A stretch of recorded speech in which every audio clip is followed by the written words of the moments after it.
Comment les riches pensent-ils à leur argent?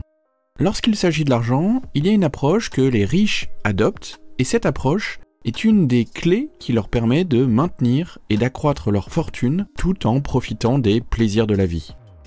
La bonne nouvelle? Cette mentalité n'est pas réservée aux millionnaires. Vous pouvez vous aussi changer votre façon de penser à l'argent pour enrichir votre vie tout en vous amusant, en investissant dans des expériences qui ont du sens pour vous et en continuant à faire fructifier votre capital. Contrairement aux riches, les comportements des pauvres et de la classe moyenne sont souvent assez similaires, mais avec une différence importante qui change tout. Avant d'entrer dans les détails, n'oubliez pas de vous abonner à la chaîne si vous souhaitez améliorer votre avenir financier et laissez-moi un pouce bleu pour me soutenir. Commençons par les personnes à faible revenu. Pour eux, l'argent est une ressource limitée et leur objectif est souvent de simplement s'en sortir. Cependant, leur niveau de revenu n'est pas leur seul problème. Lorsqu'ils ont une entrée d'argent un peu plus importante que d'habitude, ils ont tendance à la dépenser en petits plaisirs ou en objets peu coûteux, parfois pour se récompenser après une longue semaine de travail. Ces petits achats apportent un plaisir temporaire. Un moment de bonheur, peut-être pour quelques minutes ou quelques heures, mais jamais plus. Et ce plaisir est souvent éphémère. Parfois, ces dépenses se concentrent sur des choses peu bénéfiques, voire nocives. Des cigarettes, des fast-foods ou des objets de qualité médiocre. Individuellement, ces achats ne sont pas forcément coûteux, mais quand on les accumule, cela représente une somme importante qui aurait pu être dirigée vers un usage plus profitable. Par exemple, imaginons quelqu'un qui achète tous les jours un café à emporter et quelques snacks à la station-service en rentrant du travail. Sur le moment, ces achats procurent une satisfaction, mais cumulés sur plusieurs mois, ils représentent une somme importante qui aurait pu être économisée ou investie. Le problème ici, c'est que ces achats n'aident pas à progresser financièrement. C'est un peu comme une dose de dopamine temporaire qui ne résout pas les problèmes de fond. Ce cycle se répète tous les mois, de salaire en salaire, et le pire, c'est que ces personnes finissent souvent le mois sans savoir où est passé leur argent, en ayant dépensé de manière irréfléchie sur de nombreux petits achats qui n'ont aucune valeur durable.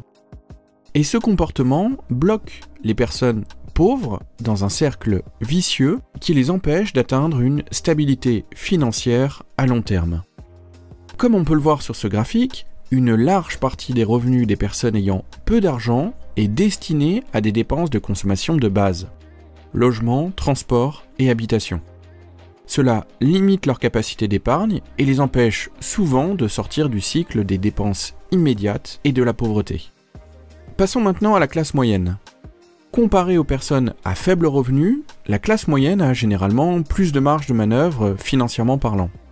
Elle n'a pas forcément du mal à s'en sortir, mais elle est loin d'être riche. Son rapport à l'argent est souvent différent car, pour elle, l'argent sert aussi à afficher un certain statut. La classe moyenne aime acheter des gadgets dernier cri, des vêtements élégants, des voitures voyantes et plus généralement des biens qui perdent de la valeur avec le temps.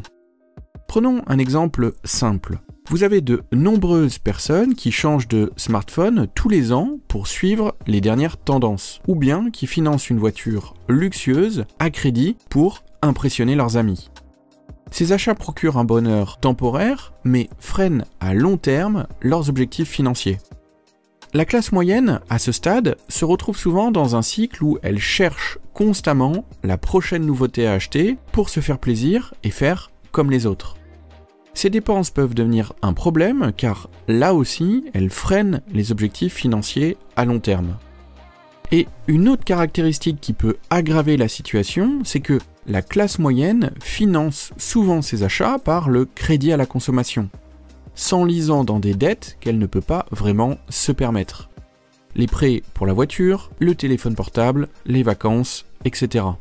Ce cycle de consommation entraîne une accumulation de remboursements mensuels qui deviennent une routine qui freine tout avenir financier meilleur. Ce graphique met en évidence comment on répartit le taux d'endettement en fonction de la catégorie sociale à laquelle on appartient. On voit que les plus pauvres et les classes moyennes accumulent des dettes, souvent pour financer des biens qui perdent rapidement de la valeur. Cet endettement constant limite leur marge de manœuvre. La classe moyenne pourrait essayer par exemple d'investir sur des ETF via un PEA. C'est un investissement simple, rapide et rentable. Mais cela n'est pas toujours une priorité car le plaisir de consommer a tendance à passer en premier.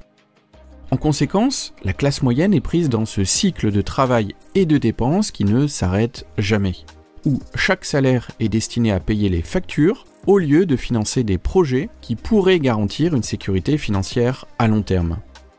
En fin de compte, cette catégorie sociale se retrouve souvent piégée dans une routine quotidienne, à sacrifier son temps et son énergie pour rembourser des dettes au lieu d'accumuler des actifs ou d'investir.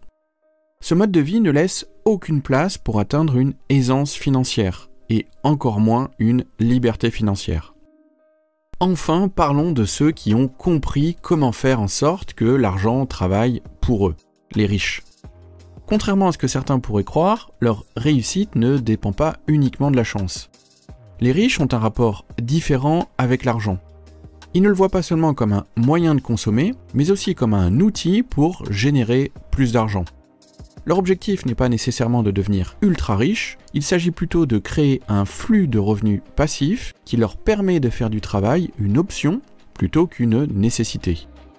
Par exemple, les riches investissent dans des actifs comme des biens immobiliers, des actions ou des entreprises. Au lieu de financer une voiture neuve, ils vont acheter un petit appartement à louer, générant ainsi des revenus réguliers pendant des années. La puissance des intérêts composés est un des leviers principaux utilisés par les personnes disposant d'un beau capital. Ce graphique montre à quel point même une petite épargne, réinvestie intelligemment, peut croître de manière exponentielle au fil des années. Les riches se concentrent sur l'acquisition d'actifs, des investissements, des entreprises, des biens immobiliers qui prennent de la valeur avec le temps. Plutôt que de dépenser tout leur argent dans des biens de consommation, ils le dirigent vers des actifs qui leur rapporteront davantage. Ils jouent un jeu complètement différent des autres classes sociales, un jeu orienté vers la richesse durable. Quand les riches dépensent de l'argent, ce n'est pas pour montrer leur statut. Ils préfèrent investir dans des expériences et des objets qui apportent une vraie valeur et une satisfaction sur la durée. Par exemple, ils peuvent investir dans des vacances mémorables ou des objets de haute qualité qui vont durer longtemps. Ce ne sont pas des achats impulsifs ou ostentatoires, chaque dépense est un choix réfléchi qui améliore leur vie. Autre différence clé, les riches évitent le crédit pour financer des achats de consommation. S'ils doivent emprunter, c'est pour financer un actif qui produira un retour sur investissement, comme l'achat d'une propriété ou des actions. Au lieu de s'endetter pour un bien qui perd de la valeur, ils investissent jusqu'à ce que leurs revenus passifs puissent couvrir leurs envies sans nuire à leur capital. Si vous souhaitez adopter cette mentalité, voici quelques règles simples pour éviter de rester piégé dans ce que l'on appelle la rat race et commencer à penser comme les riches. Déjà, investissez dans des actifs. Dirigez votre argent vers des investissements qui prendront de la valeur avec le temps et produiront des revenus. Même si les résultats prennent du temps à se manifester, ce chemin mène à la richesse à long terme. L'argent de ces investissements pourra couvrir vos factures, ce qui vous permettra de ne pas dépendre uniquement de votre salaire. Imaginons que vous recevez une augmentation de 200 € par mois, plutôt que de l'affecter immédiatement à un plus gros loyer ou à une nouvelle voiture, vous pouvez investir cette somme en bourse via des actions ou des ETF. Avec le temps, cet argent pourrait générer des intérêts composés et participer à la création d'un capital solide. D'ailleurs, si vous voulez en savoir plus, vous avez en description de la vidéo la liste des meilleurs ETF pour investir en bourse. Deuxième règle, soyez patient. Évitez la tentation d'acheter les choses tout de suite. Au lieu d'utiliser du crédit pour un plaisir immédiat, économisez et attendez d'avoir les fonds nécessaires pour des achats importants. En différant certaines dépenses, vous vous assurez de mieux gérer votre argent pour l'avenir. Par ailleurs, épargnez une partie de vos revenus. Commencez par mettre de côté 10 à 15% de votre salaire. Lorsque vous recevez une augmentation, placez cette somme supplémentaire dans vos investissements au lieu de la dépenser en biens de consommation. Vous bâtirez ainsi une base solide pour l'avenir. En investissant une part croissante de leurs revenus, ceux qui adoptent la mentalité des riches voient une croissance accélérée de leur patrimoine. C'est ainsi qu'ils atteignent plus rapidement une stabilité financière tout en préparant leur futur. Et enfin, empruntez intelligemment. Si vous devez emprunter, faites-le pour financer des actifs qui génèrent un rendement, et non pour des biens de consommation qui vont perdre de la valeur sur la durée. Les riches n'empruntent pas par impatience, mais par stratégie. La différence entre la mentalité des pauvres, de la classe moyenne et des riches réside principalement dans leur façon de penser à l'argent. Adopter un comportement plus stratégique vis-à-vis de votre argent peut transformer votre avenir financier.